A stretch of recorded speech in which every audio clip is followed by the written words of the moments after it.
XYZ जान जाएंगे तो पत्ता ही नहीं खुलेगा आप लोगों का। हम लोगों को ज्ञान का है महोदय। तो ये साफ ये आंकड़े हैं जिसमें हमने 15 साल का आंकड़ा दिया। अब ये देखिए कि 2005 में जब हमने सत्ता जब सौंपी नीतीश जी को, तो बिहार का जो रैंकिंग था महोदय, शांति बना रखें, वो 26वें स्थान पर था। 26वें स्थान पे था 2005 में। अब बात कर लेते हैं हम लोग महोदय, थोड़ा अगर बात किया जाए 2005 से टोटल मामले 97,000 जो हमने पहले बोला, 2005 से 10 में 2010 का जो आंकड़ा आया वो 1,27,453 हो गया महोदय। यानी इनके पास जब सत्ता आई, हमने 1 लाख से नीचे किया, इन्होंने 1.25 लाख 5 साल में ही कर दिया। 2010 से 15 की अगर 15 का अगर बात किया जाए महोदय, तो 10 तक जो था 1,27,000 था। 15 में आते आते 1,76,000 हो गया, वो और बढ़ गया।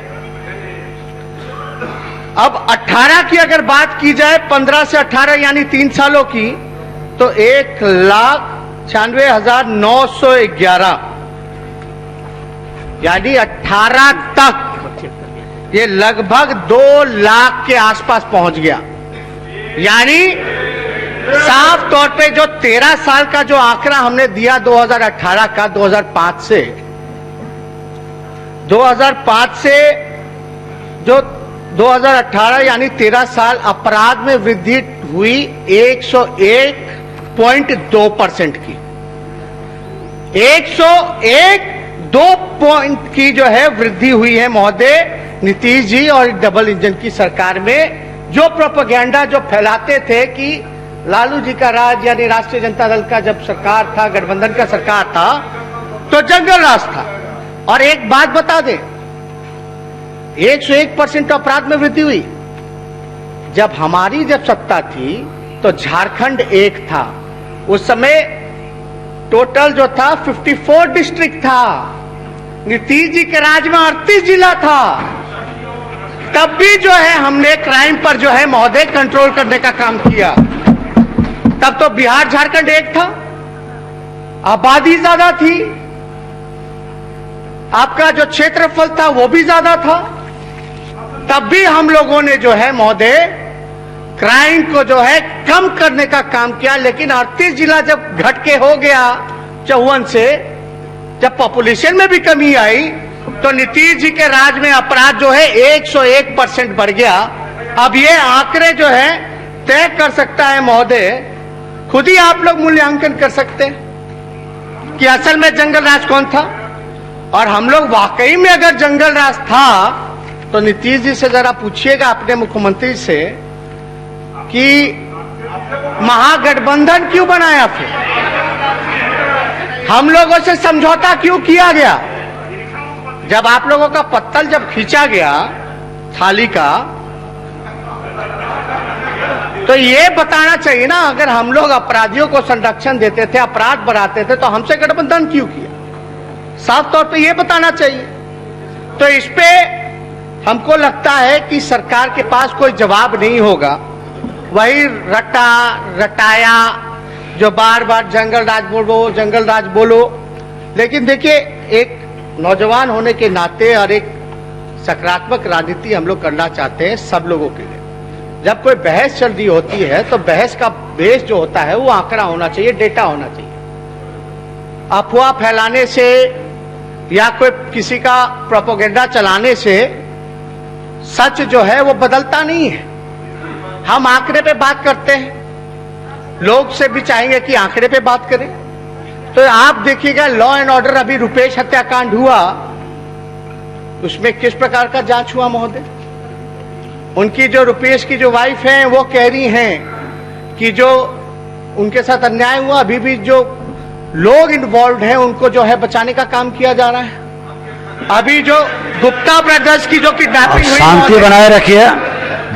गुप्ता ब्रदर्स की जो किडनैपिंग हुई महोदय, वो अभी तक जो है कोई पता नहीं चल पा रहा है।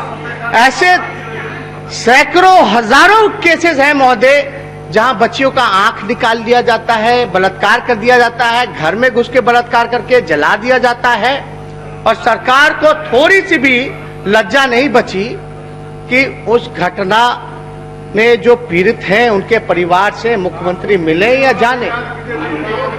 कोई कार्रवाई नहीं की जाती है महोदय। अगर आप देखिएगा तो महोदय, अभिभाषण की बात, ये तो क्राइम की, लॉ एंड ऑर्डर की बात है। आप लोग सब लोग जानते हैं कि कौन कितना सुरक्षित है, कहां है। आजकल तो लोग भय में जी रहा है, लेकिन अभिभाषण में महोदय आप लोग सब लोग जानते हैं कि हम लोग जो है कहीं भी इंडस्ट्री की बात नहीं, कारखाने की बात नहीं, शुगर मिल की बात नहीं, फूड प्रोसेसिंग की बात नहीं। बोला जाता है 20 लाख रोजगार देंगे, लेकिन कैसे देंगे ये नहीं पता।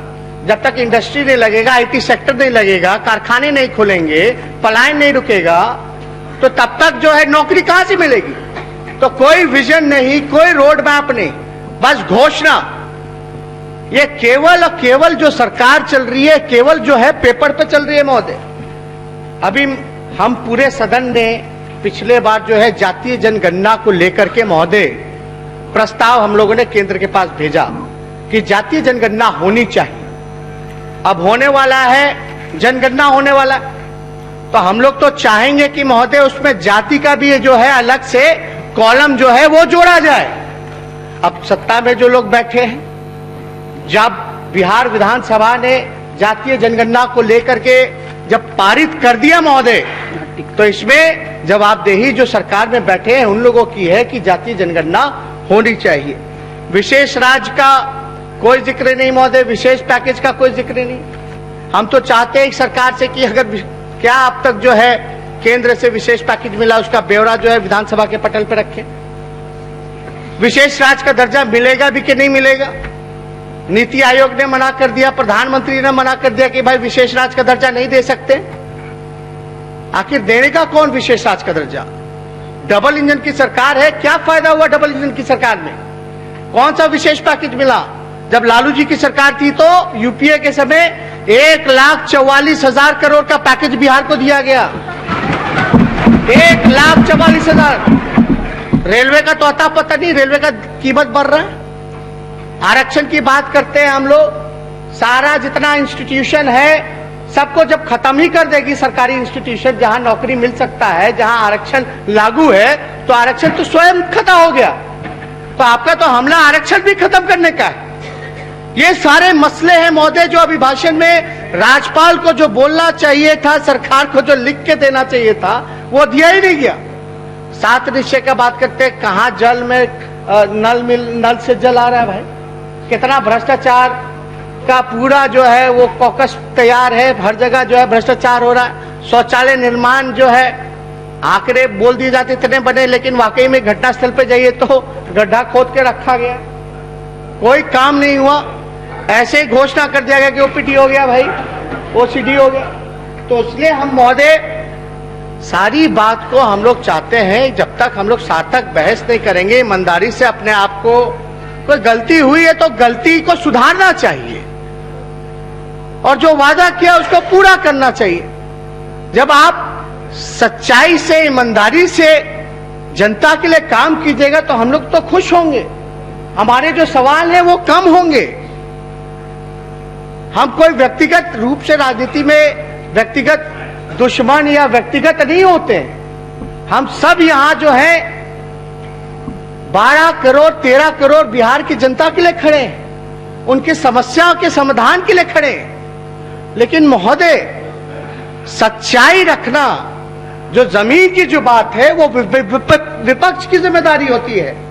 अब आप बताइए, कोई उद्योग की बात नहीं, पर्यटन की बात नहीं, खेल कूद की बात नहीं, श्रेयसी है यहां बैठी हुई। हम नहीं चाहते कि बिहार के, ये कहां, यहां बिहार में ऐसा कोई शूटिंग रेंज है? पूछिए इनसे, उस हिसाब का ट्रेनिंग मिल सकता है बिहार के लोगों को? क्या हम लोग नहीं चाहते कि बिहार का भी लड़का जाए ओलंपिक्स में, जाए लड़का लड़की जाके गोल्ड मेडल जीत करके आए? क्या हम ऐसा बिहार नहीं बनाना चाहते? हम लोगों में प्रतिभा में कोई कमी नहीं, लेकिन कोई चर्चा नहीं। यहां तो बेसिक जो नीड है वो पहले का प्रोजेक्ट चल रहा है, नाम बदल दिया गया। आप शूटिंग रेंज एक मिनट, माननीय सदस्य, आपके जैसे और लड़कियां ना है बिहार की।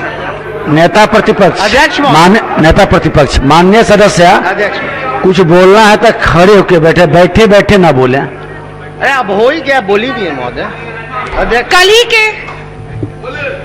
कल ही के बजट में राजगीर में स्पोर्ट्स यूनिवर्सिटी का ऐलान किया गया है और जहां तक राष्ट्रीय और अंतर्राष्ट्रीय स्तर के निशानेबाजी की रेंज बनाने की जरूरत है, वो आलोक रंजन जी माननीय मंत्री जी से हमारी बात भी हो चुकी है और हमें पूरा विश्वास है कि बिहार में खेलकूद की जगत में पूरा आश्वासन देगी और साथ देगी हमारी। नए सदस्य थे इसलिए थोड़ा सा जानकारी इनको जरूरी है कि खड़ा होकर बोले।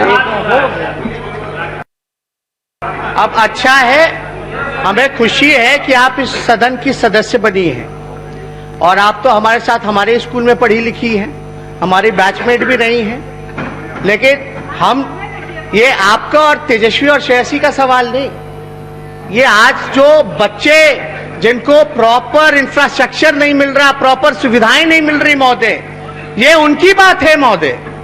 15 साल से स्पोर्ट्स के लिए क्या हुआ? 15 साल से क्या हुआ? और महोदय एक बात बताएंगे कि ठीक है, राजगीर में सब कुछ, राजगीर में सब कुछ राजगीर में, और ये जो प्रोजेक्ट का जो बात कर रही है ये हमारे सरकार में हुआ। अब केवल उसको नाम दे दिया जाए स्पोर्ट्स यूनिवर्सिटी, वो अलग विषय है, लेकिन शुरुआत तभी से हुई।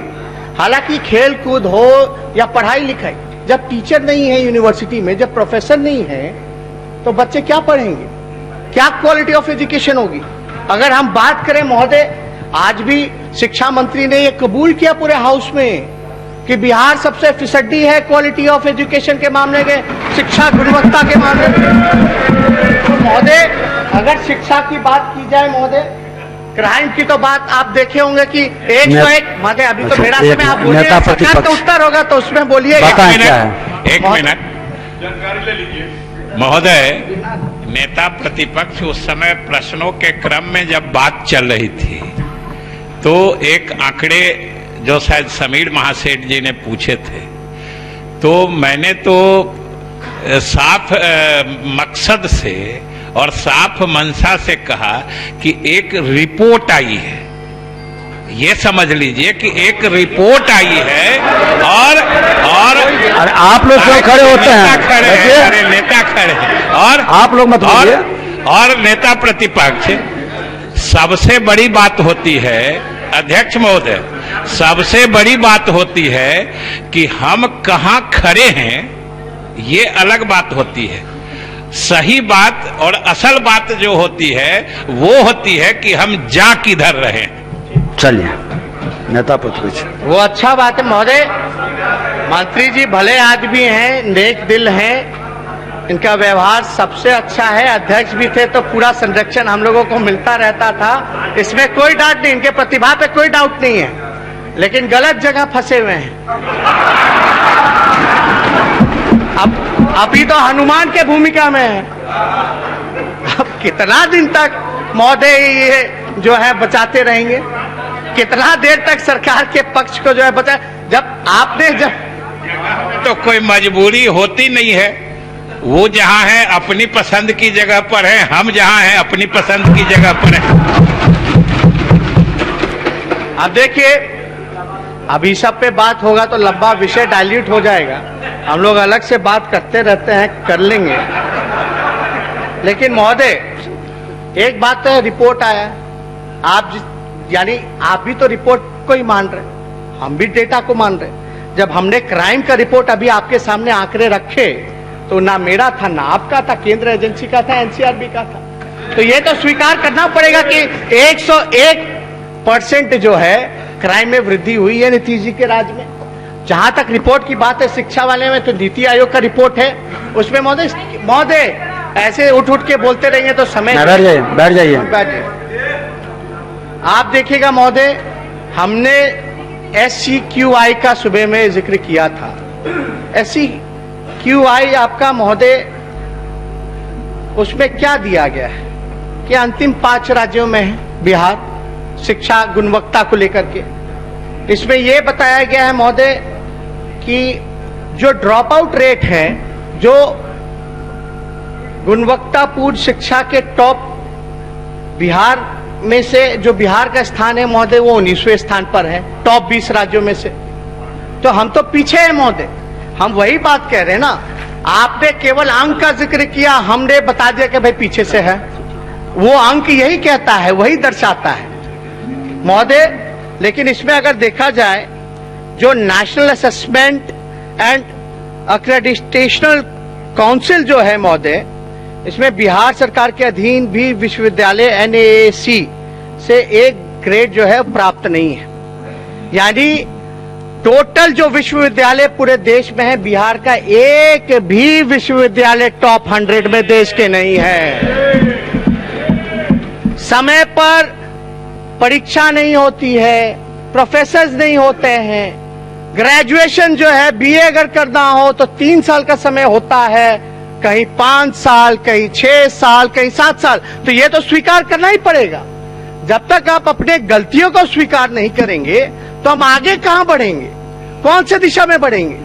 तो आपको तो एडमिट करना पड़ेगा कि 15 साल तक आप लोगों ने कुछ नहीं किया, बल्कि जहां जो स्थिति जो वाकई में ठीक ठाक थी उसको भी आप लोगों ने बेकार कर दिया। ये आंकड़े कहते हैं, हम नहीं कहते। ये आप ही का एजेंसी है, केंद्र का एजेंसी है महोदय।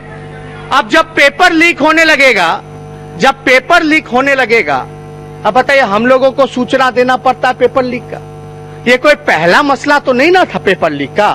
उस दिन सोशल साइंस के बाद हिंदी का पेपर लीक हो जाता है महोदय। तो बिहार बोर्ड अगर कोई ढंग से अगर परीक्षा नहीं करा पा रही है, रिजल्ट में फिर धांधली होगा, सन्नी लियोनी टॉप कर जाती है, ये हकीकत है। आप मैट्रिक का परीक्षा नहीं करा सकते, आप क्या चीज भी का सुधार कर सकते हैं? आप फिर CBSE के पैटर्न पे होता है ना, CBSE का भी बोर्ड का परीक्षा होता है, उसका पेपर तो नहीं ना लीक होता है। केवल बिहार बोर्ड का ही पेपर लीक क्यों होता है? और क्या कार्रवाई की जाती है? जिस अधिकारी पे कार्रवाई करना चाहिए तो उसको आप प्रमोट करते हैं। यही चल रहा है। और आप लोगों को लगता है कि हम आपके विरोधी हैं, व्यक्तिगत हमला हम पे होने लगता है, ना जाने क्या क्या नहीं बोला जाता।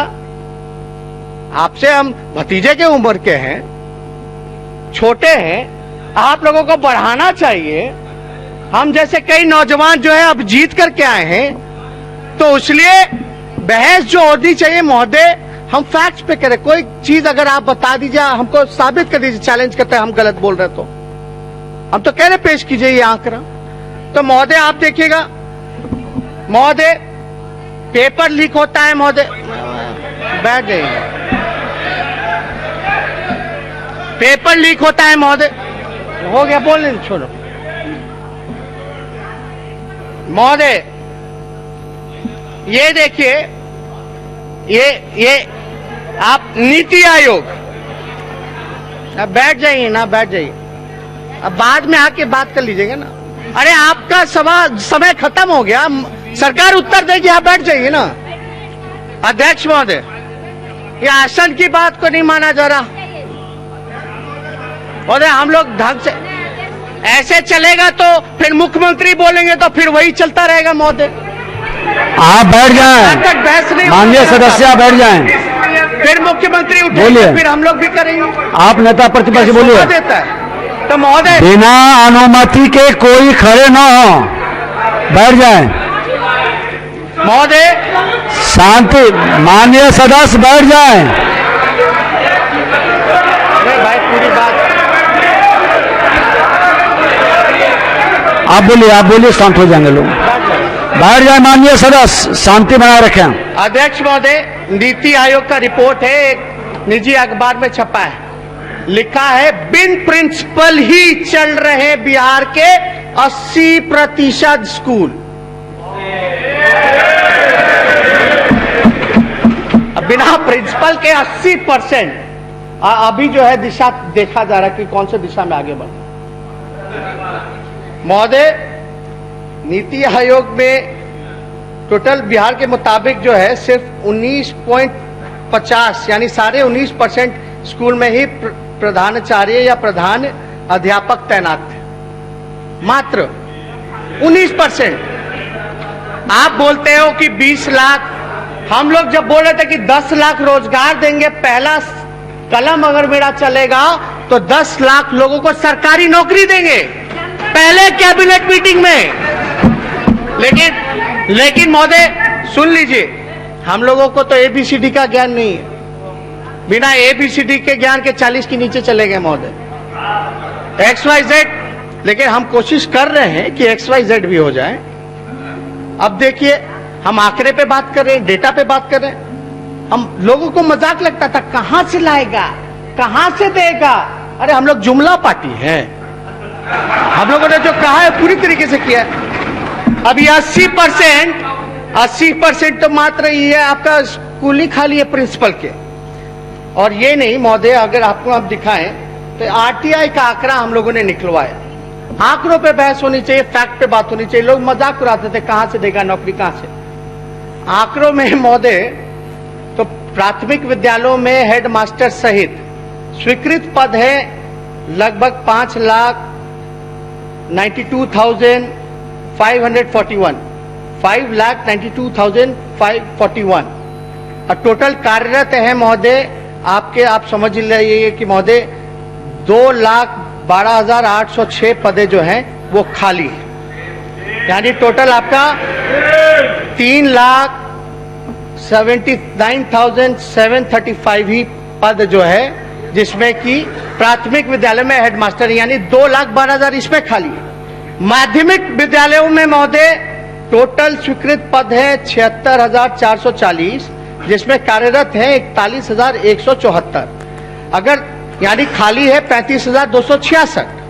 अगर दोनों को खाली प्राथमिक विद्यालय माध्यमिक विद्यालय का अगर पद जो खाली पद है उसकी अगर हम बात करें तो 3,12,806, 35,206 टोटल अगर आप मिला लीजिए महोदय तो 2,48,072 स्वीकृत जो है वो पद खाली है। यानी 2.5 लाख तो केवल शिक्षा विभाग में, इसमें यूनिवर्सिटी प्रोफेसर की बात ही नहीं, हेल्थ डिपार्टमेंट का अलग, पुलिस महकमे का अलग।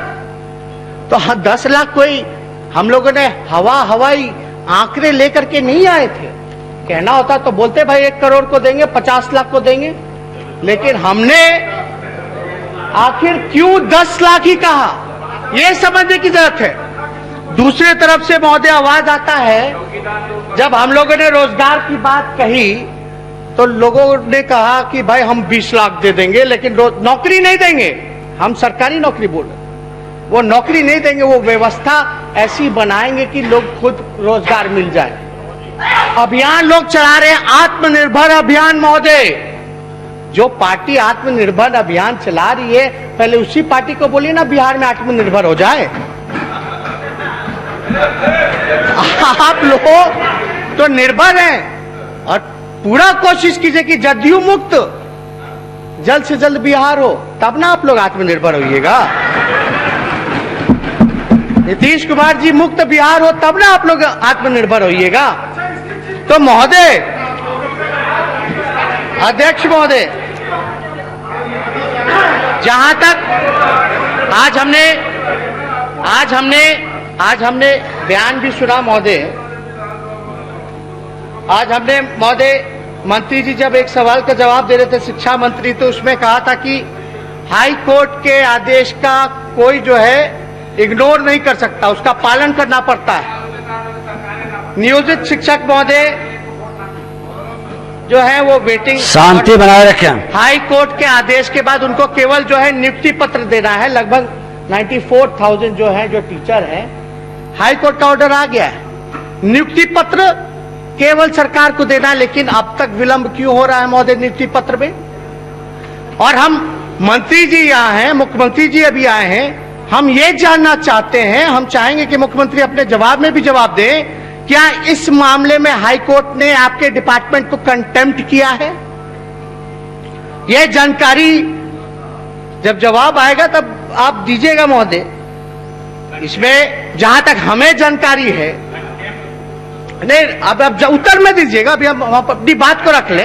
इसमें हाई कोर्ट ने कंटेम्प्ट भी किया है। बहाली तो हाईकोर्ट के आदेश से रुकी हुई है। हम आपको ये बताना चाहते हैं, हमने सुबह भी बताया था कि हम लोग तो सरकार की तरफ से इसमें आईए फाइल करके इंटरलोक्यूटरी हाईकोर्ट का जो एप्लीकेशन ऑर्डर फाइल है, करके सरकार से इजाजत मांग रहे हैं, आप हमको शीघ्र इजाजत दीजिए जिससे 94,000 शिक्षकों की हम बहाली कर सकें जो रुकी हुई। महोदय, इसमें हाई कोर्ट का ऑर्डर हमारे पास भी है, मंत्री जी को हम भी भिजवा देंगे। देखिए महोदय, फैक्ट पे बात होनी चाहिए। अब मुख्यमंत्री जी जब सदन में विधानसभा में खुल करके कहते कि कोरोना कमेटी बननी चाहिए, सरावगी जी थे ना आप, बनी क्या? विश्वास तो होगा ही नहीं हम लोगों को। आसन की ओर तो देख जब करके तक बोले। महोदय हम बस इतना चाहते हैं कि नियुक्ति पत्र देने में क्यों विलंब हो रहा है? आपको रोजगार यानी आप देना नहीं चाहते। एक तरफ बात करते हैं आत्मनिर्भर भारत की, तो पहले निर्भर बीजेपी को होना चाहिए महोदय। बिहार में हम ये चाहते हैं महोदय कि ग्रेजुएशन हो, शिक्षा डिपार्टमेंट हो, आपका पूरी तरीके से जो बेसिक नीड है जो सोसाइटी का, जो हम लोगों का, उस जरूरत को जो है पूरी तरीके से पूर्ति नहीं की जा रही। हम लोगों की यही पुराना चुनाव में यही ना मुद्दा है, इसी में सब आता है। दवाई, पढ़ाई, कमाई, सिंचाई, सुनवाई और करवाई, कुछ हो रहा है सरकार में? कोई काम महोदय इस सरकार में जो है नहीं हो रहा। अगर आप बात किया जाए महोदय स्वास्थ्य विभाग की अगर बात करें तो आप जान ही रहे हैं नीति आयोग की रिपोर्ट में क्या क्या हुआ। और देखिए कोरोना काल चल रहा है महोदय, हम लोगों ने तो मजदूरों के लिए आवाज उठाया। अब सरकार ने मजदूरों को तो ये कह दिया कि वो आएंगे तो क्रिमिनल एक्टिविटी में वो भाग लेंगे। पार्टी चिट्ठी निकाली जिस चिट्ठी को हम लोगों ने फाड़ा था महोदय। ऐसे आदेश निकाले जाते हैं मजदूरों के प्रति, हमारे भाइयों के प्रति जो श्रमवीर है महोदय। ऐसी भावना सरकार रखती है, उनको लाने से एक तो मना करती है, नानाकानी करती है, ना किराया देती है, ना कुछ देती है, और जब आए तो उनको बोलते ही आएंगे तो इस पे नजर रखो। लाठी डंडा भी कई जगह पुलिस के लोगों ने उन मजदूर भाइयों को चलाने का काम किया महोदय। हम लोग पूरे पिछले सत्र में भी हम लोगों ने इस बात को कहा था कि कोरोना जो है बिहार में केवल एंटीजन टेस्ट हो रहे, आरटीपीसीआर टेस्ट होना चाहिए महोदय। बैठ जाइए। और कोरोना काल में आपने देखा महोदय 3-3 हेल्थ डिपार्टमेंट के प्रधान सचिव बदल दिए गए। पहले जो डेली एवरेज हुआ करता था, पहले के 2 जो प्रधान सचिव थे वो 10-10 हजार होता था डेली एवरेज। एक तीसरे आए हैं, उनके आने के बाद ऐसा जादू का छड़ी चलाया गया है कि 1 लाख तक पहुंच गया महोदय प्रतिदिन। हम लोग भी जानना चाहते हैं आखिर कौन सा ऐसा जादू का छड़ी चलाया गया जिससे 1 लाख पहुंचा। अब 1 लाख कैसे पहुंचा महोदय, अगर उस पर अगर बात की जाए तो बड़ा हास्यास्पद होगा। अब आप देखिए, हम लोग ये हमेशा संदेह में थे कि कोरोना में भारी घोटाला हुआ, एंटीजन घोटाला हो सकता है, हमने पहले भी सचेत किया था। क्या यही वजह है कि मुख्यमंत्री जो है कमेटी नहीं बनाना चाहते हैं ऑल पार्टी का, ताकि जो है सच्चाई पता चल जाए? महोदय अगर आप देखिएगा, इसमें देखिएगा पेपरों में छड़ा रिकॉर्ड में लापरवाही सामने आते ही जिले में कोरोना जांच हो गई आधी। अभी जमुई में जो कार्रवाई की गई, पहले होता था ज्यादा जांच, और जब कार्रवाई की गई महोदय तो जो आंकड़ा है वो केवल आधे पे आ गया। भागलपुर का भी जांच नहीं हुआ, पूरे बिहार में जांच होनी चाहिए। देखिए Bhagalpur is the latest on testing radar, 1400 entries with gaping hole string of zeros. यानी महोदय आप देखिएगा कि हजारों जिनका जांच हुआ, हजारों लोग का ऐसा नंबर है जिनका 10 डिजिट 0000 था, 000 एक व्यक्ति का हजारों नंबर का मोबाइल नंबर क्या है, 0000 हजारों। ये स्थिति है महोदय, इसकी तो महोदय गंभीर यह माननीय सदस्य बैठ जाएं। ये महोदय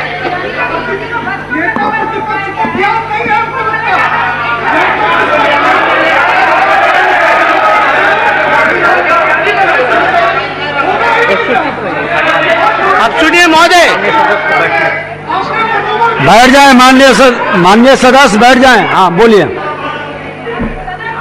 साफ लिखा हुआ है, टेस्ट में गड़बड़ी की जांच रिपोर्ट में जो है फर्जी नंबर्स पाए गए महोदय, जांच का रफ्तार कम हो गया महोदय, 65,000 एंटीजन।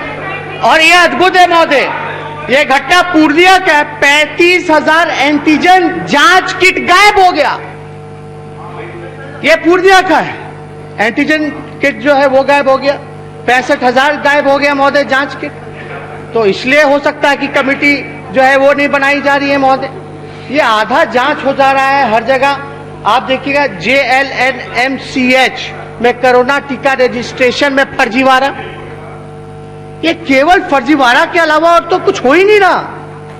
आप कोरोना को गंभीरता से नहीं ले रहे, आप अपने कमिटेड विधानसभा में जो आपने जो बात कही थी उससे आप जो है मुकर जा रहे हैं महोदय। हमने बाहर अभी मुख्यमंत्री जी का बयान सुना अपने पार्टी ऑफिस के बाद, बोले तो वो बात ऐसा नहीं था। कौन सा बात? आपने स्पष्ट रूप से ऑन रिकॉर्ड है, निकाल करके दिखाया जाए सदन को। इसमें तो कई नए सदन है जो चुनाव के बाद आए हैं, पुराने उसने तो हम शराबगी जी से पूछ लें, बोला गया था कि नहीं बोला गया था कि इसमें महोदय आप भी थे महोदय, आप भी थे, आप भी गवाह हैं महोदय कि कमेटी बनाई जाए। उस समय आसन पे अभी के शिक्षा मंत्री थे महोदय। क्वारंटाइन सेंटरों में 2.5 करोड़ की गड़बड़ी। अब इस तरह के महोदय अगर चीजें हमारे पास सामने आ रही हैं तो हम आवाज ना उठाएं, हम गुमराह कर रहे हैं। हमको ABCD का क ख ग का ज्ञान नहीं, पत्रकारों को क ख ग ABCD का ज्ञान नहीं, विपक्ष को क ख ग का ज्ञान नहीं, जनता जब भाषण देते तो जनता को क ख ग का ज्ञान नहीं। लगता है कि केवल सदन के नेता मुख्यमंत्री जी ही को सारा ज्ञान है और किसी को ज्ञान ही नहीं है, यही लगता। पेपर लीक हुआ महोदय, उस पर पत्रकारों पर FIR। कल जो है पत्रकारों पर विधानसभा के गेटों पर हमला किया गया महोदय, उनको मारा गया, पीटा गया। ये लोकतंत्र ऐसे चलेगा महोदय? हम सब लोगों को इस लोकतंत्र के मंदिर में जो चौथा खंभा है लोकतंत्र का, उसकी पिटाई हो रही है। लोकतंत्र के मंदिर के गेट पर पत्रकारों का पिटाई हो रहा है, उन पे FIR हो रहा है।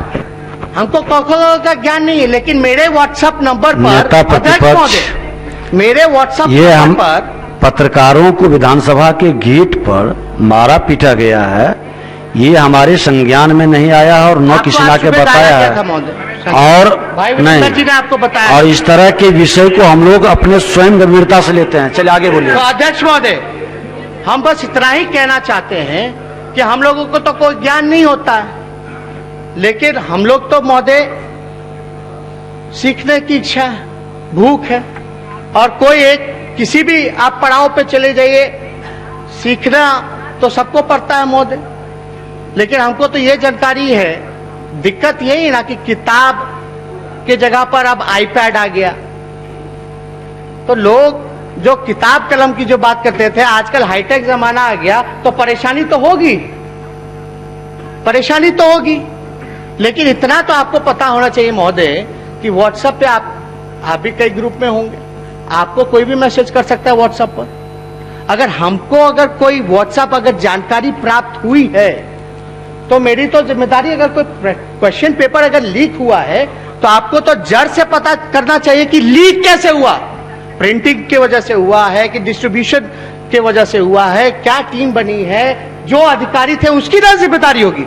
आप उस पर कार्रवाई नहीं करते हैं, आप ऑपोजिशन पे आप जो है पत्रकारों पर जो है आप डंडा चलाने का काम करते हैं, FIR दर्ज करवाने का काम करते हैं। हमारे व्हाट्सएप पे कोई भी मैसेज कर सकता आता है और हमारी तो जिम्मेवारी बनती है कि सरकार के संज्ञान में लाया, हमने सरकार के संज्ञान में लाया। हालांकि सरकार को पता होना चाहिए जो लोग सत्ता चला रहे। अब एक मैट्रिक का परीक्षा ढंग से नहीं करा सकते तो कैसे बिहार चलेगा महोदय? इसीलिए तो 101% जो है क्राइम रेट बढ़ा है, अपराधियों का बोल बढ़ा है महोदय पूरे तरीके से। आप देखिएगा नीति आयोग में महोदय, थोड़ा बैठ जाइए, बैठ जाइए। अरे आप बैठिए, सुनिए। अरे बैठ जाइए, नेता प्रतिपक्ष बोल रहे हैं, सुनिए। आप बैठ जाइए।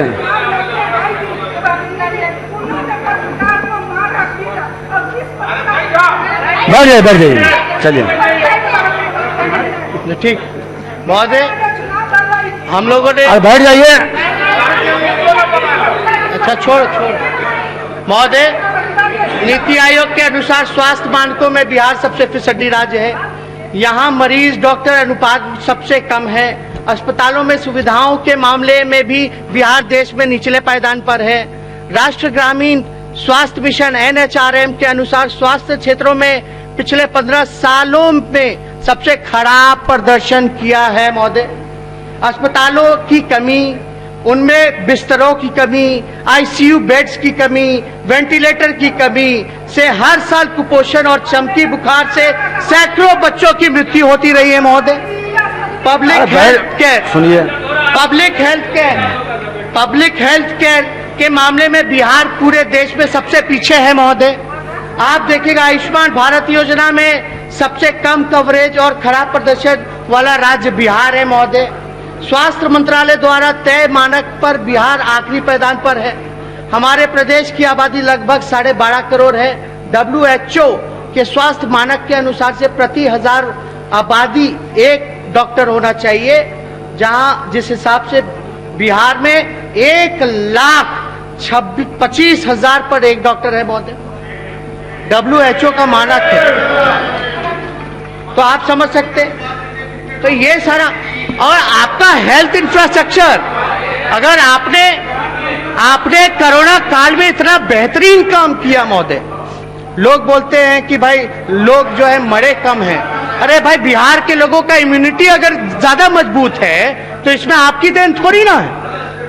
आपको हम इतना बताना चाहते हैं, अगर इतना ही अच्छा काम किया, आपके अधिकारी इतने अच्छे काम कर रहे हैं, तो आपके कई नेता RCP जी हो, ललन जी हो, या CM साहब के जो परिवार के लोग हों, या सुशील मोदी डिप्टी CM हो, एम्स में क्यों भर्ती थे?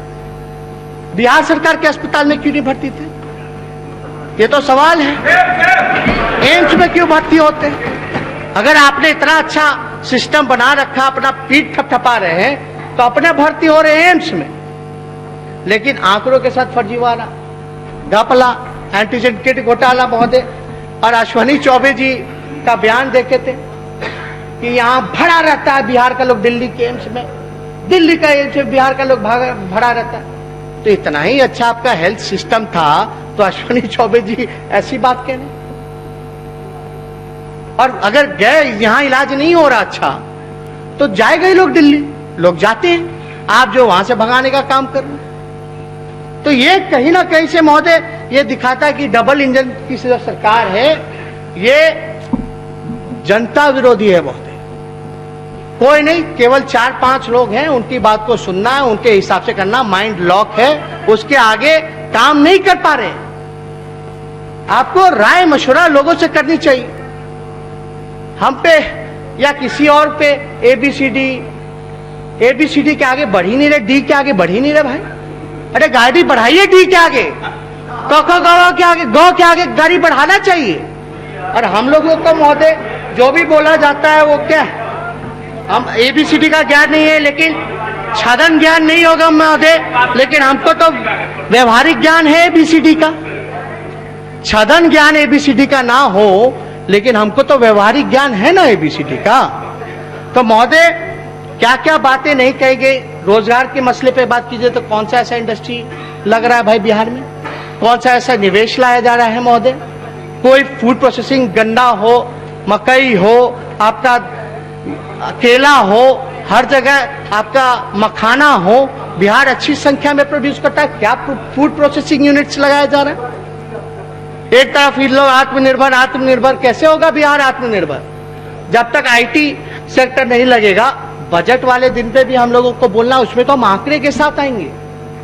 मुख्यमंत्री जी ने क्या क्या कहा IT के बारे में, इसके बारे में, उसके बारे में, कब से क्या बन रहा है वो हम लोग देख ही रहे हैं।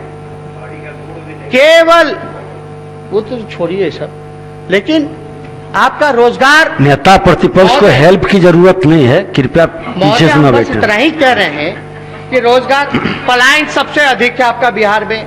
देश के में सबसे अधिक 50%, यानी हर दूसरे घर से पलायन बिहार में चालू है महोदय। अगर रोजगार मिलता तो पलायन क्यों होता? कुछ लोग बयान देते कि अपने मर्जी से जाता है। क्या मजदूर मजदूरी से जा रहा है? क्या कोई आप अपने परिवार से अलग रहना चाहते हैं? ये इस तरह का बयान महोदय नहीं आना चाहिए। आपको रोजगार की व्यवस्था करनी पड़ेगी। गरीबी लगभग 52% है महोदय, 52% जो है बिहार में गरीबी, सबसे ज्यादा गरीबी। आपका नीति आयोग के विकास के सूचकांक में बिहार सबसे फिसडी राज्यों में है महोदय। तो इन सब चीजों पे हम लोगों को जो है ध्यान देना पड़ेगा। बेरोजगारी दर जो है 46.6 है, इस पे कोई काम नहीं किया जा रहा है महोदय। इसलिए हम लोगों ने कई बार कहा है कि जो रिक्त पद हैं उसको भरना चाहिए, चाहे स्वास्थ्य विभाग में हो, चाहे शिक्षा विभाग में हो।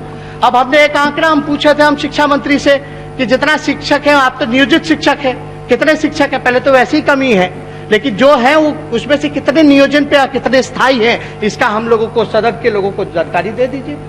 अभी एक और कानून लाया कि सेवानिवृत्त जितने 50 साल के बाद जितने सरकारी कर्मचारी है सबको जो हटा दिया जाएगा। उनके कार्य पे जो है सवाल पूछा जा रहा है। अगर 50 साल में सरकारी कर्मचारी को आप हटा दीजिएगा, उस पे आप कार्य क्षमता पे सवाल उठाते तो मंत्रियों के, मुख्यमंत्री के, विपक्षी नेता के, सभी लोगों पर, एमएलए पर, सब पे कार्य क्षमता का होना चाहिए। सबको रिटायर करो, 50 साल के बाद सबको रिटायर करो। जब अगर सरकारी जो हमारे कर्मचारी हैं ऐसे बेरोजगारी है, कैसे चलेगा महोदय? आप जो हटा रहे, भगा रहे, लाठी डंडा बरसा रहे। शिक्षक लोग आंदोलन, एक सरकार जो है तय की थी, अभी लोगों की सरकार थी उस समय, महागठबंधन की, तो ये हुआ कि भाई हड़ताली चौक पे जो धरना प्रदर्शन होता है उसको आप गर्दनी बाग कर दीजिए स्थल को। अब ये स्थिति हो रही कि परमिशन नहीं दिया जा रहा। आप महोदय, आप लोग संघर्ष से उपजे हैं, आप लोग भी नारा लगाए हैं, चाहे सदन में या सदन सड़कों पर आप लोगों ने भी धरना प्रदर्शन किया है। क्या हमारा डेमोक्रेटिक और कॉन्स्टिट्यूशनल राइट नहीं है कि हम धरना प्रदर्शन करें, अपनी आवाज को हम बुलंद करें? आप वहां लाठी डंडा चला रहे हैं जो सरकार ने जगह चिन्हित की है, आप जो है वहां भी धरना प्रदर्शन नहीं करने दे रहे। क्यों नहीं करने दे रहे हो? कुछ लोग, अलग अलग संघ के लोग हमसे मिलने आते हैं, क्यों आ रहे हैं? अब ये भी पूछ लीजिए कि धरना करने का परमिशन दिलवा दीजिए भैया। अब ये भी करिए, इस तरह की बात।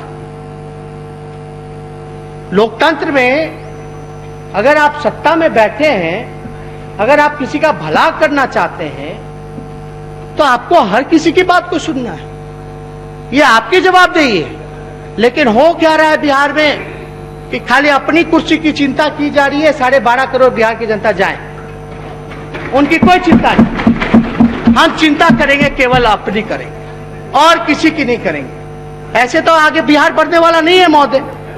आप देखिएगा रोजगार के मसले पर, किसान के मसले पर, कृषि मंत्री अद्भुत है, कहते हैं हम एमएसपी पे नहीं लेंगे धान। ये तो अद्भुत है। मुख्यमंत्री जी खुद हैरान होंगे। मतलब नहीं, अभी बोलिए क्यों, अभी मेरा समय है, सरकार उत्तर देगी। अब एमएसपी क्यों रखा है? मुख्यमंत्री जी का बयान भी आया कि ध्यान आकृष्ट आप की ओर कर रहे थे।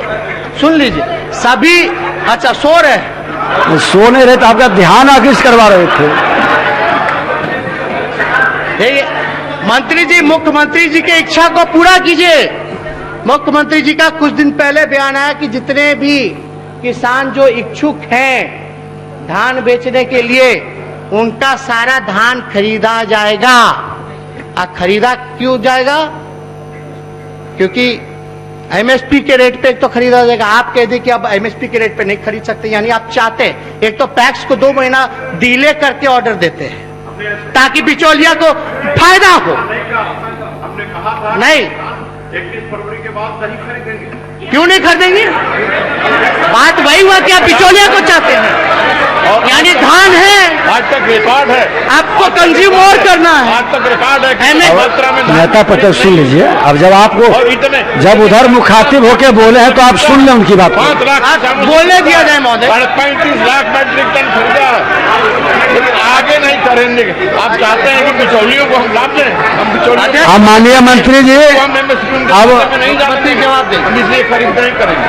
बस यहाँ बोले, अब आप इधर मुखातिब हो, वही लोग उठ रहे, हम तो आप ही को देख रहे हैं। आप डायरेक्ट उधर मुखातिब हो गए तो फिर वो बोलेंगे ही, इसलिए इधर मुखातिब हो। आप फिर आप हेल्प करने लगे इनको। फिर बैठिए, बोलिए। अब सुनिए, शांति। आपने ही उनको मुद्रा से जगाया है महोदय। तब मेरा आपने ध्यान उधर आकृष्ट पड़ा। कर रहे थे इसलिए हमने चलिए आपका ध्यान उधर पड़ा, तब मेरा ध्यान उधर पड़ा। हम तो आप ही को देख रहे हैं महोदय। हम तो ये कह रहे हैं कि जब धान है, बिहार का पेट भरना है, तो हम क्यों नहीं खरीदेंगे? वो किसान कहां जाएंगे? और आप कहते कि हम खरीदेंगे नहीं और एमएसपी पे भी नहीं खरीदेंगे। इसमें तो पूरी तरीके से जो है महोदय लूट घसोट हुई है, इसकी तो जांच होनी चाहिए। और हम तो ये भी चाहेंगे कि महोदय देश में सबसे कम मासिक पारिवारिक आय बिहार के किसानों का ही है महोदय, केवल 3558। यानी झारखंड और छत्तीसगढ़ के राज्यों के जो किसानों का जो मासिक पारिवारिक आय है वो बिहार के किसानों से कई गुना अधिक है। झारखंड का 4721 है, छत्तीसगढ़ का 5177 है, अब बिहार का केवल 3558 है महोदय। ऐसे आप बनाते कृषि रोड मैप बनाते हैं, आप चाहते हैं कि किसानों को मजबूत करें, आर्थिक रूप से बिचौलियापन को खत्म करें, लेकिन आपने जो 2006 में 2006 में जो एपीएमसी एक्ट किया उससे जो है पूरी तरीके से बाजार मंडी जो है वो खत्म हो गया। आपका जितना बाजार समिति था वो खत्म हो गया। आज वो उन मंडियों की जगह पे क्या हो रहा है? इसकी वजह से हमारे किसान जो है मजदूर बन गए, पलायन कर रहे हैं। अब ये लोग चाहते हैं कि हमारे किसान को भिखारी बना दिया जाए। ये स्थिति महोदय किसानों की। ये तो साफ तौर पे नेशनल एवरेज जो है पारिवारिक जो सप्ताह आय का लगभग 6,500 का है, 6,500। अब बिहार में है 3500 रुपए महोदय। ऐसे हम चाहते हैं कि बिहार को आत्मनिर्भर बनाए, देश को आत्मनिर्भर बनाए, विकसित राज्यों में बनाए। 70% से भी अधिक जो है हम लोग कृषि पर निर्भर करते हैं, लेकिन किसानों की बात आती है तो भाग खड़े होते हैं, उनके बात को जो है दबाया जाता है महोदय। कल हम ट्रैक्टर से आ रहे थे, बताइए, ट्रैक्टर से भी आने से रोक दिया गया, लेकिन और कोई एमएलसी सत्ता दल का कौन कौन गाड़ी से, क्या क्या गाड़ी से नहीं आता है। विंटेज कारों से लोग आए हैं, हम ट्रैक्टर से खाली सिंबॉलिकली रूप से आए थे, मेन डोर से आए थे, लेकिन हमको रोक दिया गया महोदय। ये तो उचित नहीं है। पार्लियामेंट तक ट्रैक्टर लोग लेके गए, पार्लियामेंट के भीतर ट्रैक्टर लोग लेके गए, लेकिन यहाँ कैंपस आप लोग मंत्री बन गए, थोड़ा मुख्यमंत्री जी एबीसीडी का ज्ञान सिखाइए। इधर जरूरत है, मजबूरी समझ रहे हैं। उद्योग की बात की जाए तो महोदय, उद्योग संवर्धन, निवेश और आंतरिक व्यापार में बिहार देश में 26वें स्थान पे है महोदय, 26वें स्थान पे। हम लोगों की जब सरकार थी महागठबंधन, सिंगल विंडो कॉन्सेप्ट तब हम लोगों ने लागू किया था। एंटरप्रेन्योर वाला जो स्टार्टअप योजना है उस समय हम लोगों ने चालू किया था। अब क्या स्थिति बनी हुई है? ये तो हमारी उपलब्धि है, लेकिन आप इंडस्ट्री लाने के लिए क्या कर रहे हैं? आप देखिए बिहार में नीतीश जी के राज में एक भी कल कारखाना जो है वो नहीं लगा महोदय। जो पहले से चले आ रहे हैं वो भी बंद हो गए महोदय। अधिकांश चीनी मिल, जूट मिल, पेपर मिल सब कुछ बंद हो गया। हालांकि इन सब से हम महोदय बजट पर हम लोग बात करेंगे, लेकिन हमने साफ तौर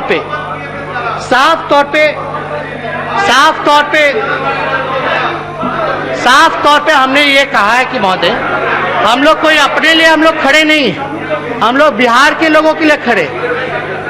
हम लोगों को महोदय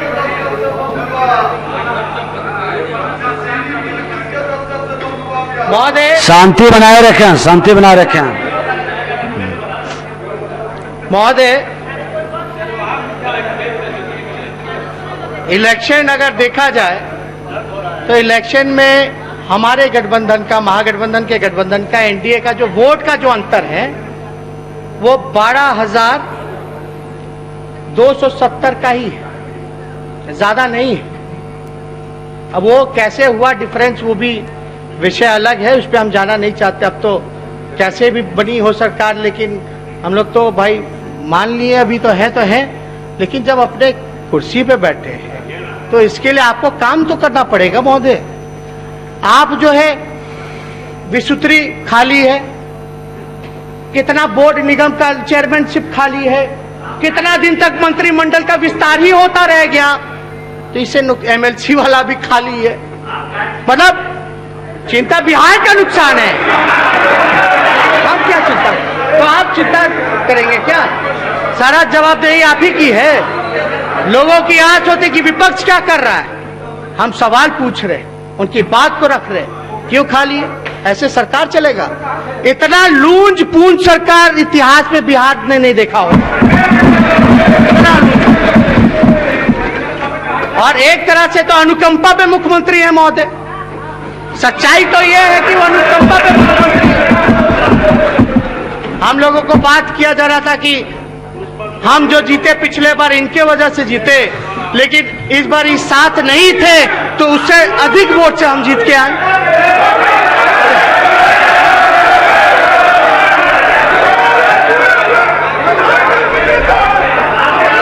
शांति शांति शांति बनाए रखिए। अध्यक्ष महोदय, आप इधर रखिए, बोलिए बोलिए। चुनाव में महोदय, चुनाव में बैठ जाइए। अध्यक्ष समय जाए। माननीय सदस्य बैठ जाइए। अध्यक्ष अरे बैठ जाइए।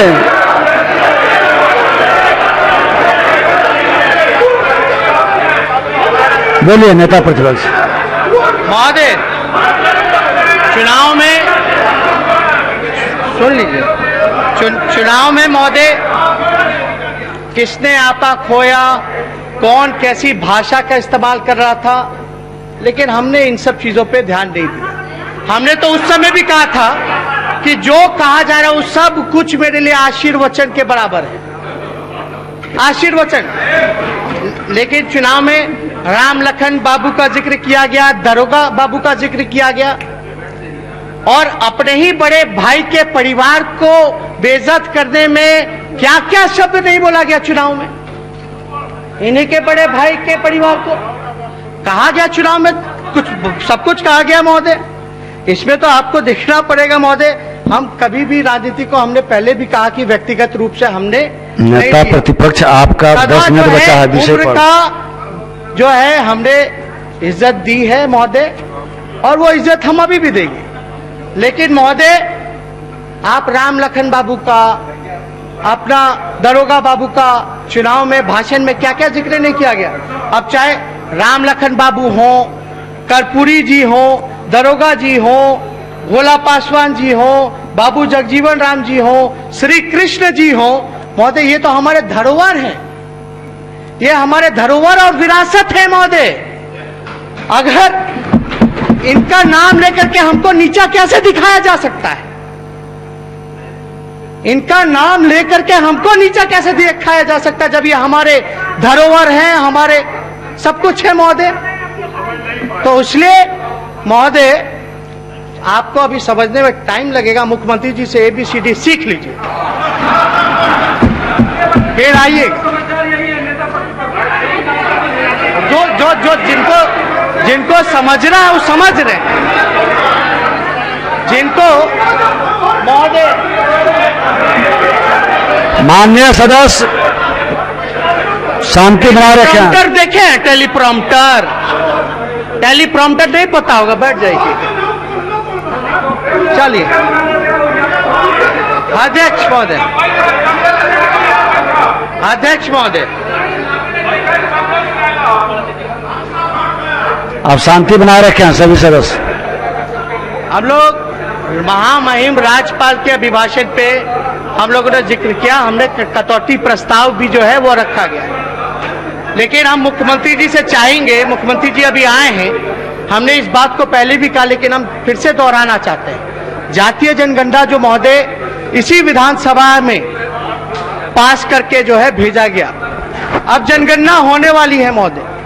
हम लोगों की यही मांग है और हम लोग चाहेंगे कि सत्ता पक्ष भी इसमें समर्थन करे, मुख्यमंत्री भी इसमें समर्थन करे कि जातीय का जो कॉलम जो है महोदय वो जो है वो होना चाहिए महोदय। तो जातीय जनगणना होना चाहिए। ऑलरेडी हम लोगों ने पहले भी जातीय जनगणना को लेकर के हम लोगों ने पहले भी किया।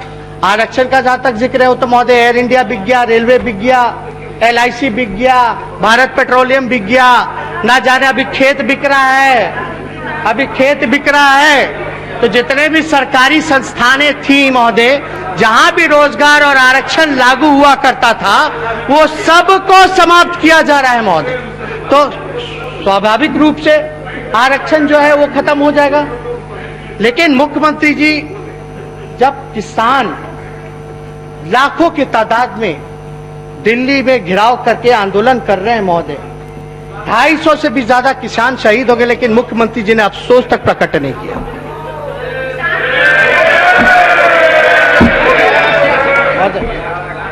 और एक जगह समर्थन करते हैं, एक जगह वोटिंग करते हैं महोदय, एक जगह वोट दे देते हैं, सीए हो, एनआरसी हो, 370 हो, इन सब पे जो है वोटिंग कर देंगे, फिर जो है स्टैंड बदल लेते हैं। किसान वाले में तो इनको हम तो जानना चाहते हैं मुख्यमंत्री, 2006 में एपीएमसी एक्ट जो था, जिससे बाजार समिति खत्म हो गया, आपका मंडी व्यवस्था खत्म हो गया, आखिर बिहार के किसान को क्या लाभ हुआ और ये स्थिति क्यों है? बिहार के किसानों के पारिवारिक आय देश भर में सबसे ज्यादा कम क्यों है, 3500 रुपए, जहां झारखंड का प्रदेश। और लॉ एंड ऑर्डर के सवाल पे 101%। हम लोग तब थे जिसमें 10 साल हम लोगों के पास झारखंड था, 54 डिस्ट्रिक्ट था, इनके पास 38 डिस्ट्रिक्ट था, तभी हाल हुआ महोदय। 90 से लेके 2005 तक का आंकड़ा दिया हमने एनसीआरबी का, 2005 से हमने 2018 तक का आंकड़ा दिया महोदय, 13 साल इनके कार्यकाल का, साफ तौर पे दिखता है। लेकिन हर जगह बिहार में देखिएगा भय का माहौल है महोदय, अपहरण घटनाएं इतनी ज्यादा बढ़ गई हैं, शराबबंदी, अभी जहरीला शराब पी करके जो भोरे में गोपालगंज मुजफ्फरपुर में परिवार के लोग जो है वो मरे गए, लेकिन सरकार चाहती है कि सच्चाई का पता ही न चले। सच्चाई छुपता नहीं है, कितना भी छुपा लीजिए, लेकिन शराब हर जगह बिक्री हो रही है। और हम तो कहते हैं कि डीजीपी को बुलाइए, वही आंकड़ा पेश कर दें, जो अभी डीजीपी होंगे या इससे पहले डीजीपी होंगे, लालू जी के समय एसपी होंगे कहीं के, वो बता देंगे कि क्या आंकड़ा है, क्या स्थिति थी। आजकल कहीं सुनवाई हो रही है, कहीं कार्रवाई हो रही है महोदय। लोगों को मुख्यमंत्री होता है जनता के लिए, ना कि कुछ चंद अधिकारियों के लिए, केवल कुछ लोगों के लिए है महोदय। एक जगह हम लोग हल्ला करते तब जाकर के निकलते, नहीं तो निकलते ही नहीं थे। कोरोना काल में हर एक मुख्यमंत्री जो है गुलाब का फूल लेके रेलवे स्टेशन बाहर खड़ा था, लेकिन लोग बिहार के मुख्यमंत्री जो है निकले ही नहीं कहीं।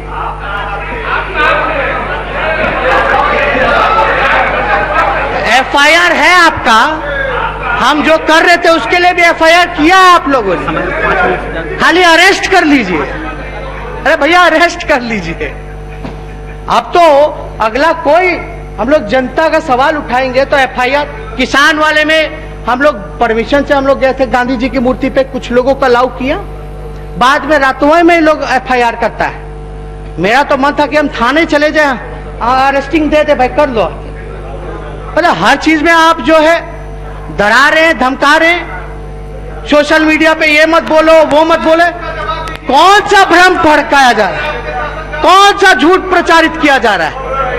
जो झूठ प्रचारक है, जो बड़का झूठा पार्टी, आप तो उसको बैठाए हैं, आप उसके अंडर हैं, आप उसके स्टेपनी हैं, आप उसके कठपुतली हैं।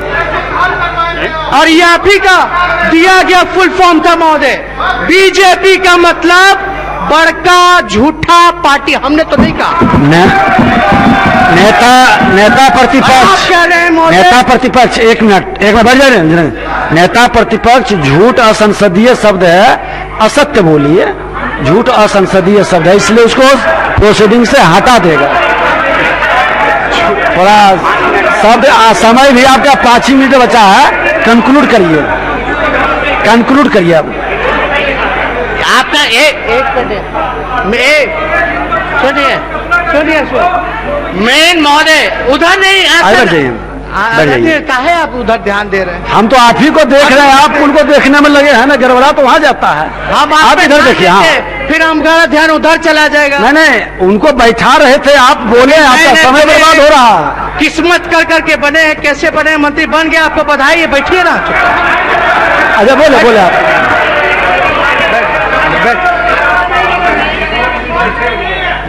हम नहीं कहेंगे। अरे बोलिए, आपका समय लोग बर्बाद कर, आप बोले। आप ध्यान उधर करवा देते तो ध्यान उधर हो।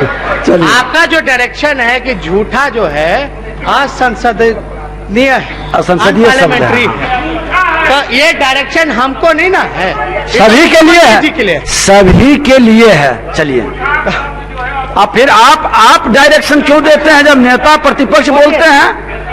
आप डायरेक्शन मत दीजिए, नेता प्रतिपक्ष आसन से मुखातिब होकर बोलते हैं। आप बैठिए, बोलिए।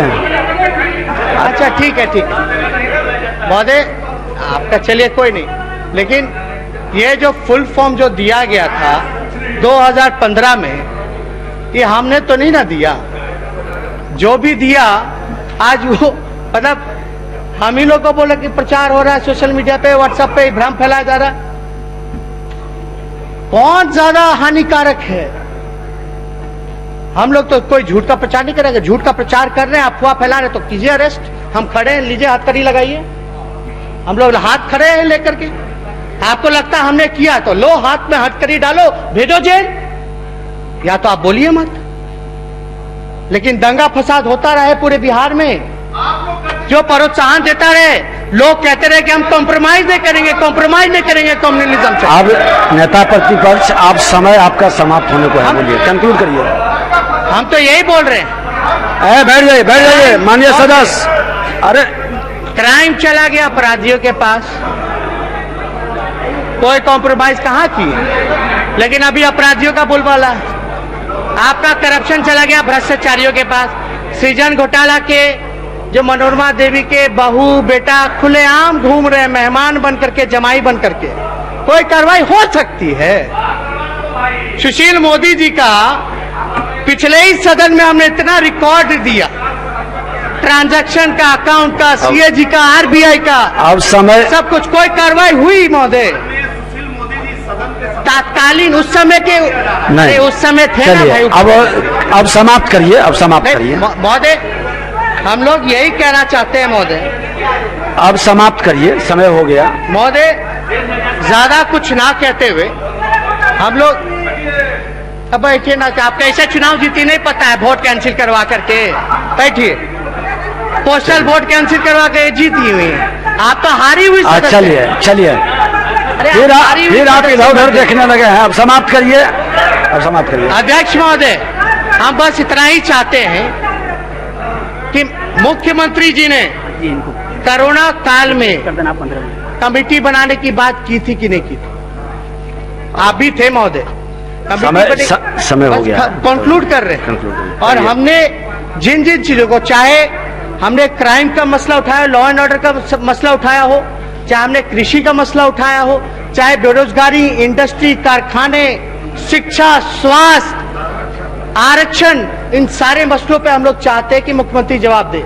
हर बार जब इनको मौका मिलता है मुख्यमंत्री को जवाब देने का, तो इधर उधर का बात करके निकल जाते हैं। उसके बाद तो हम लोग बोल नहीं सकते, उसके बाद तो सप्लीमेंट्री पूछ नहीं सकते हैं, ना बोल सकते हैं, उसके बाद तो हंस हो जाता है महोदय। चलिए, हो गया। कम से कम ये हम लोगों की अपेक्षा है, तो ये कम से कम मुख्यमंत्री इन सब चीजों पे गौर करें महोदय। और कोरोना में इनके कार्यकाल में जो 70 घोटाले हुए हैं, उस पे भी गौर करें कि क्या कार्रवाई की गई, ठीक, अब बैठा कितना जाइए। ट्रेजरी का पैसा जो है लूट लिया गया महोदय। अब बैठा जाइए। बहुत बहुत धन्यवाद। अब हम चाहेंगे महोदय कटौती प्रस्ताव को स्वीकृत किया जाए। ठीक, बोलिए। आज मॉर्निंग में मैं घूम रहा था कि एक गाना मैंने सुना, उसको मैं कहना चाहता हूँ। वो गाना था, अब सुनिए, सुन तो लीजिए माननीय भाई। बड़े सदस्य हैं। वो गाना था महोदय, अब सुन तो लीजिए। शांति बनाए रखें न माननीय सदस्य। राम कह गए सिया से, ऐसा कलयुग आएगा, हंस चुनेगा दाना, हंस चुनेगा दाना, कौवा मोती खाएगा। धर्म भी होगा, कर्म भी होगा, लेकिन शर्म नहीं होगा। बात बात पर बाप चचा को भतीजा आंख दिखाएगा। यही मैंने सुना था, यही मैंने कहा। अब श्री नीतीश मिश्रा जी, श्री नीतीश मिश्रा माननीय सदस्य, 15 मिनट का समय है।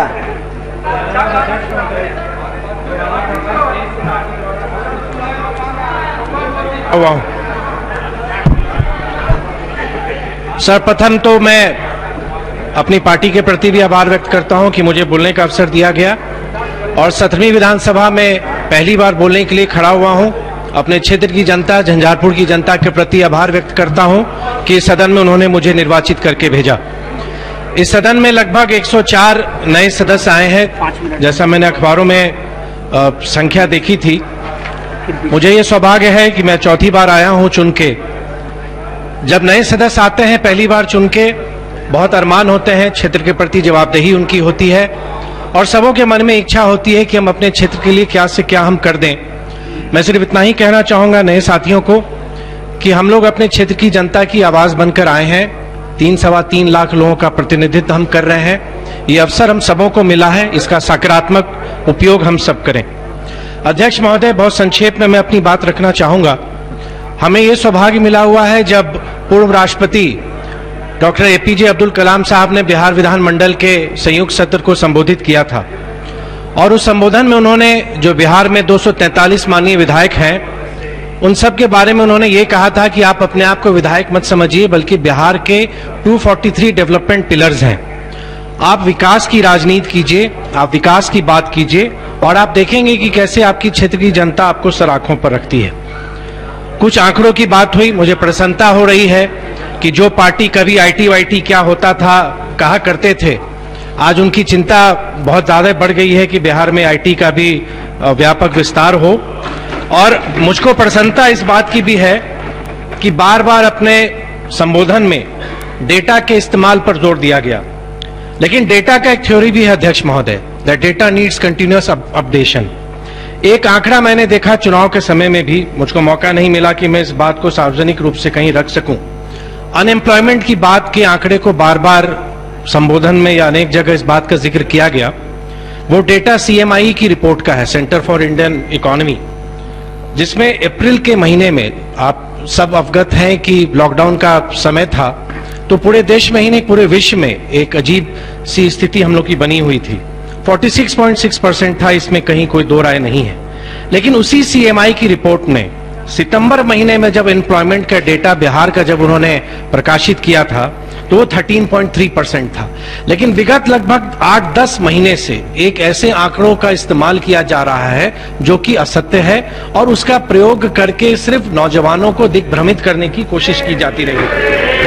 आंकड़े की बात हुई, मुझको बहुत प्रसन्नता हुई कि अगर आंकड़ों पर हम लोग वाद विवाद करें, डिबेट करें तो उससे अच्छी बात नहीं होगी और मेरे लिए तो इससे सरल कुछ और हो ही नहीं सकता है कि आप आंकड़ों की बात करें।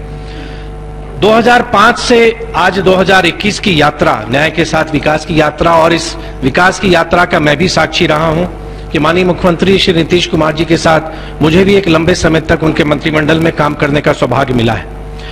1990-2005 की बात करें, बस मैं 5-6 आंकड़े ही मैं आपके सामने देना चाहूंगा। जहां 90 से 2000 के बीच में हमारा बजट का आकार 23,855 करोड़ था, वो आप कल ही इस सदन में वो बजट जब प्रस्तुत हुआ है 2021-22 का, वो 2,18,303 करोड़ हो गया। इसको आप देख सकते हैं।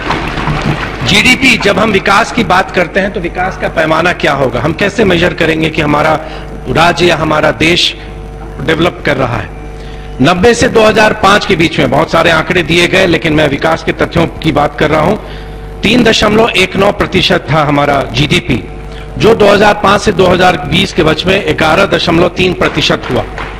जब हम कृषि की बात करते हैं, मुझको प्रसन्नता होती है कि प्रत्येक सदस्य किसानों के हित की बात करते हैं, उनके लिए चिंतित रहते हैं। कृषि विकास दर 1990 से 2005 के बीच में 2.35% था, जो अभी लगभग 8.5%। प्रति व्यक्ति आय, जब हम सब की बात करते हैं, हम पूरे बिहार के विकास की बात करते हैं, वो तभी संपन्न होगा जब हमारा यहाँ का प्रत्येक परिवार खुशहाल होगा, उसकी आमदनी बढ़ेगी। 90-2005 के बीच में 8,000 रुपए थे प्रति व्यक्ति आय, जो 2005-2020 के बीच में बढ़कर 43,822 हुए। ये आंकड़े और अभी सुधारी हुए होंगे। बिजली की उपलब्धता 90 से 2005 में 22% थी, जो आज 100% है, 100%। पक्की सड़क की जब हम बात करते हैं तो 90 से 2005 में 34% था, 34%, जो आज लगभग 96% है।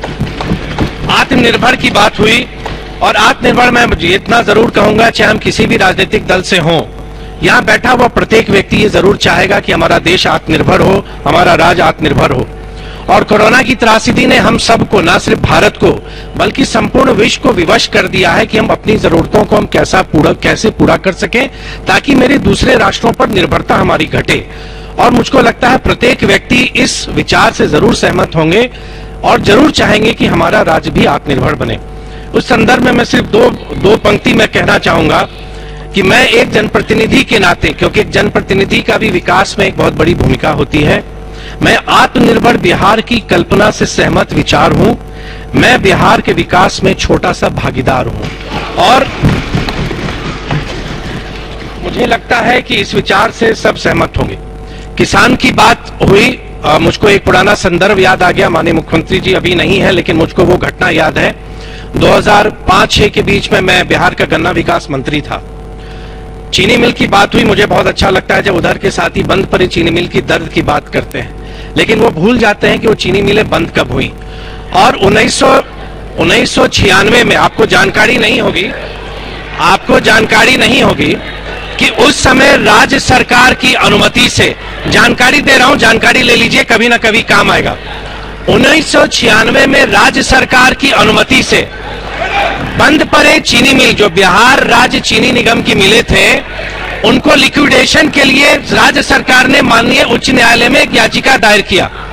लिक्विडेशन होता है परिसमापन, कि जब आपकी कोई इकाई चल नहीं पाती है तो आप उनके सभी एसेट्स को आप बेच के आप उनके जो स्टैट्यूटरी जो आपकी देनदारी है आप उसको खत्म करें, वो स्टेज था।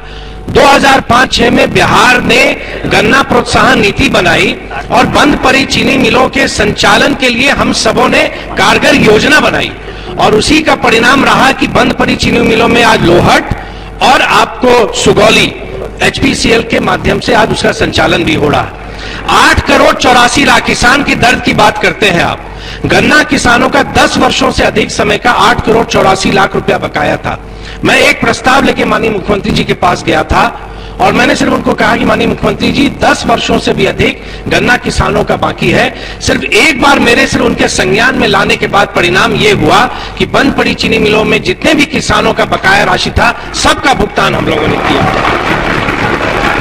1990, देखिए आप ये चीज समझना पड़ेगा, जब भी हम वर्तमान की बात करेंगे तो हमको भूतकाल की बात करनी पड़ेगी। 90 से 2005 की पीड़ा मुझे इसलिए याद है क्योंकि मेरा विद्यार्थी जीवन उस समय बीता है, और मैं अक्सर इस बात का उल्लेख करता था कि 90 से 2005 का बीच का बिहार ऐसा था जब लोग कहते थे कि brain drain is better than brain in the drain, जहां पर कहीं भी ना किसी टैलेंट की ना हमारे युवाओं के लिए कोई अवसर था। पलायन कब शुरू हुआ? अगर आप माननीय मुख्यमंत्री जी तो अक्सर कहते हैं कि आप बेहतर कमाई के लिए आप जा रहे हैं, वो स्वागत योग्य है, लेकिन 2 जून रोटी के लिए अगर आप बाहर जा रहे हैं तो वो बहुत ही पीड़ादायक है। लेकिन उस दौर को हम जब दिल्ली विश्वविद्यालय में पढ़ते थे अपनी पहचान छुपाने की कोशिश करते थे, और ये वास्तविकता है, एक पीड़ा उस समय के युवाओं से आप पूछेंगे कि बिहार की चर्चा किन संदर्भ में होती थी। लेकिन आज हमें गर्व होता है, आज हमें गर्व होता है अपने आप को बिहारी कहने पे, और ये बात अब Bihar from a failed state to a success story माननीय मुख्यमंत्री जी के ही कुशल नेतृत्व में हुआ है। और मैं माननीय मुख्यमंत्री जी के जो कार्यशैली है मैं उसमें जरूर कहना चाहूंगा कि उनकी जो कमिटमेंट है बिहार के प्रति, आप भले हो सकता है आप असहमत हो, आप विपक्ष में हैं, आप सरकार जितनी भी कार्य करेगी आप उससे सहमत नहीं होंगे, लेकिन माननीय मुख्यमंत्री जी के बारे में मैं इतना ही कहना चाहूंगा कि लहरों को साहिल की दरकार नहीं होती, लहरों को साहिल की दरकार नहीं होती, हौसला बुलंद हो तो कोई दीवार नहीं होती। जलते हुए चिराग ने आंधियों से ये कहा, उजाले देने वालों की कभी हार नहीं होती। और ये विकास की जो यात्रा है, और आप ये भी देखेंगे कि इसी सदन में एक ऐसी माननीय मुख्यमंत्री जी की सोच, जब पूरे देश में गन्ना से सीधे एथेनॉल बनाने का प्रावधान नहीं था, सिर्फ ब्राजील में था, इसी विधानसभा से एक्ट हम लोगों ने पारित किया कि गन्ने से सीधे आप एथेनॉल बना सकते हैं। और आज अगर एथेनॉल की संभावना इतनी अधिक हो गई है, क्योंकि आप सब जानते हैं कि पेट्रोल में उसको मिलाया जाता है, अब तो 10% तक मिलाया जाता है, उससे अधिक भी मिलाया जा सकता है, तो बिहार अपने आप को एथेनॉल बनाने की दिशा में एक बहुत बड़ा राज्य बन सकता है। उस प्रस्ताव को हम लोगों ने भेजा, लेकिन मैं अनेकों बार उस समय के तत्कालीन केंद्रीय मंत्री से मैं अनेकों बार मैं जाके मिला, लेकिन हमारे प्रस्ताव की स्वीकृति नहीं मिली। लेकिन मुझे प्रसन्नता है कि अभी कुछ दिनों पहले ही माननीय नितिन गडकरी जी ने आश्वस्त किया है कि बिहार के में जितने भी एथेनॉल का उत्पादन होगा, सबकी जो उसको खरीदा जाएगा, वो केंद्र सरकार उसमें पूरी मदद करेगी। जीविका, आप देखिए, जब आप अगर कहीं अच्छी चीजें हो रही हैं, अगर मैं वर्णन करूं 15 साल की, तो मुझको लगता है 15 मिनट तो उसमें नहीं, मैं 24 घंटे तक मैं सरकार की उपलब्धियों, जो एनडीए सरकार की उपलब्धि है, मैं उस पर चर्चा कर सकता हूं। जीविका, जो माननीय मुख्यमंत्री जी एक मौन क्रांति कहा करते हैं, कि आज आप गांव में जाके देखेंगे कि कैसे हमारी महिलाएं, हमारी दीदियां, जिनको हम लोग जीविका से जुड़ी हुई बहनों को हम लोग दीदी बुलाते हैं, कि कैसे ग्रामीण क्षेत्र की अर्थव्यवस्था को और महिला सशक्तिकरण में जीविका से बड़ा उदाहरण आज संपूर्ण देश में नहीं हो सकता, जो बिहार ने एक उदाहरण के स्वरूप प्रस्तुत किया। युवाओं के लिए स्किल डेवलपमेंट की जब कोई बात नहीं करता था, उस समय बिहार ने स्किल डेवलपमेंट की योजना बनाई और 2010-11 में ही हम लोगों ने व्यापक योजना बनाई थी स्किल डेवलपमेंट के लिए। कोरोना के समय को कौन भूल सकता है। 2020 ऐसा बीता जो यहां बैठा हुआ प्रत्येक व्यक्ति, या मुझको लगता है कि पूरे विश्व का प्रत्येक व्यक्ति ये चाहता होगा कि ये वर्ष जितनी जल्दी खत्म हो जाए, बीत जाए और 2021 आए। इस कठिनाई को किसी ने कल्पना नहीं किया था। क्या कभी पूरा विश्व भी लॉकडाउन हो सकता है?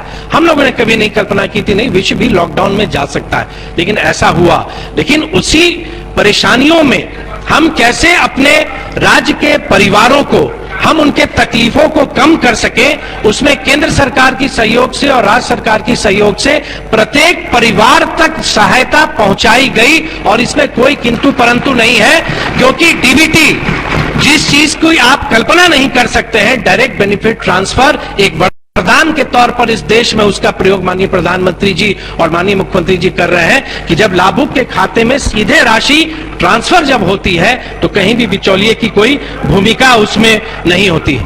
देखिए, चुनौतियां तो बहुत आती हैं, लेकिन उन चुनौतियों को कैसे हम अवसर में बदलते हैं, नेतृत्व की दक्षता वहीं पर दिखता है। कि चुनौतियां तो जब भी आप शासन में आएंगे, आप शासन में रहे हैं, आपको मौका मिला था शासन में, जब आप रहते हैं तो निर्भर ये करता है कि आपको जो समय मिला, उस समय का आप कैसे आप इस्तेमाल कर पाते हैं, और उसका आप जनता के लिए, पब्लिक डिलीवरी के लिए आप कैसे इस्तेमाल करते हैं। मैं माननीय मुख्यमंत्री जी के प्रति पुनः आभार व्यक्त करूंगा कि बिहार में दो चीज उन्होंने शुरू किया, दो चीज उन्होंने शुरू किया, पारदर्शिता, transparency and usage of information technology, IT, कि कैसे पब्लिक डिलीवरी में अगर आप गड़बड़ियों को दूर करना चाहते हैं, आज इस डेटा का आप इस्तेमाल कर रहे हैं। मैं तो खुद मैनेजमेंट का विद्यार्थी हूं, मैं 90 से 2005 के बीच में मैं आप सबको कहता हूं, आप जरा बिहार के डाटा को जरा निकालिए, आपको मिलेगा नहीं। आप परेशान हो जाएंगे, लेकिन उसमें आपको कोई डेटा आपको नहीं मिलेगा। लेकिन आज ये केंद्र सरकार और बिहार सरकार की देन है कि सभी जानकारियां पब्लिक डोमेन में है। जिस जानकारी को लेके आज आप बात कर रहे हैं, पारदर्शिता इस सरकार की, या माननीय प्रधानमंत्री नरेंद्र मोदी जी की सरकार की सबसे बड़ी उपलब्धि यही है कि सभी योजनाओं के डिलीवरी को उन्होंने पारदर्शी बना दिया है, पब्लिक डोमेन में डाल दिया है। और आईटी का इस्तेमाल, आज अगर 20 लाख हमारे बिहारी, आप सबके क्षेत्र के भी कोई ना कोई परिवार, कोई ना कोई व्यक्ति बिहार के बाहर रह रहे होंगे कोरोना के समय में, आप कल्पना कर सकते हैं कि एक मोबाइल के माध्यम से, एक ऐप के डेवलप करने से ही 1000 रुपया उनके खाते में चला गया। ये कंक्लूड करें, ये साधारण उपलब्धि नहीं थी। ये तो मात्र कुछ उदाहरण है जो मैंने दिया। अवसर मिलेगा तो इसी तरह आप सबकी नजरों के सामने मैं बात रखूंगा। अंत में मैं अपनी बात माननीय प्रधानमंत्री जी की कही हुई बातों से मैं समाप्त करना चाहूंगा। माननीय प्रधानमंत्री जी ने जो कहा था, और मुझको लगता है वो सभी जनप्रतिनिधि के लिए एक तरह से मोटो वो हो सकता है, वो जो सामने मुश्किलों का अंबार है, उसी से तो मेरे हौसलों की मीनार है। चुनौतियों को देखकर घबराना कैसा, इन्हीं में तो छिपी संभावना अपार है। विकास के यज्ञ में परिश्रम की महक है, यही तो मां भारती का श्रृंगार है। गरीब अमीर बने हिंद की भुजाएं, बदलते भारत की यही तो पुकार है। बहुत बहुत धन्यवाद। मैं आसन के प्रति धन्यवाद व्यक्त करता हूं कि आपने मुझे बोलने का अवसर दिया। माननीय सदस्य श्री अख्तरुल इमाम साहब, आपका समय 5 मिनट है। कृपया बैठ जाए, प्लीज बैठ जाए, प्लीज बैठ जाइए। आप माननीय सभापति महोदय, मुझे महामहिम राज्यपाल जी के अभिभाषण पर अपना संशोधन पेश करने का मुझे मौका दिया है, हम इसके लिए आपका शुक्रिया अदा करते हैं। मशहूर स्कॉलर जोलियस ने सन 1941 के हवाले से लिखा है कि हाउस ऑफ कॉमन में लॉर्ड जॉन रसल ने कहा कि सिंहासन से जो भाषण होता है वो भाषण दरअसल राज्य मंत्रिमंडल का भाषण होता है, मंत्रिमंडल का भाषण होता है। मैं भी समझता हूं, सदन भी, और यह जनता तक भी संदेश जाना चाहिए कि माननीय महामहिम राज्यपाल ने जो अभिभाषण दिया है वो दरअसल बिहार सरकार के मंत्रियों के परामर्श का भाषण है। मैं कोरोना के इस मामले में इस वक्त देश में हमारे डॉक्टरों ने, पुलिस के नौजवानों ने जो लड़ाई लड़ी है, हम उसको मुबारकबाद देना चाहते हैं। बिहार सरकार ने भी अपने पीठ को थपथपाने का काम किया है, लेकिन गवाह है बिहार के लोग कि वो मजदूर जो पलायन करके गए, और माननीय मुख्यमंत्री ने और इस सरकार ने शुरू दिन से कहा था कि हम पलायन को रोकेंगे, और पलायन को रोकने में क्या सफलता मिली है।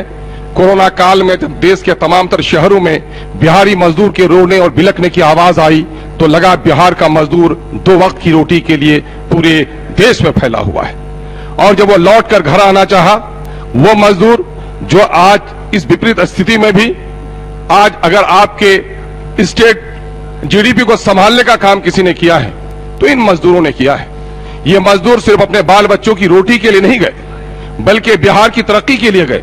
और अफसोस के कोरोना काल में उन मजदूरों को हम वो इज्जत नहीं दे सके जो उसके हकदार थे। गवर्नमेंट ने कई बातें कही हैं कि इंसाफ के साथ तरक्की, गुड गवर्नेंस का नारा दिया है। मैं समझता हूं कि 15 साल के बाद किसी भी सरकार के लिए जो पेश किया जाता है गवर्नर का खुतबा, वो दरअसल स्टेट पॉलिसी का हिस्सा होता है। स्टेट की पॉलिसी एजुकेशन में क्या रही है, अभी हमारे विपक्ष के कई नेतागण ने आपको आईना दिखाया है। एजुकेशन और हेल्थ में आप कितने जागरूक हैं कि बच्चों को पढ़ाना भी चाहते हैं, और 150 बच्चे पर भी एक टीचर आप नहीं दे पा रहे हैं। 1 लाख 1.5 लाख की आबादी को भी डॉक्टर नहीं दे पा रहे हैं। आपने गुड गवर्नेंस की बात कही थी।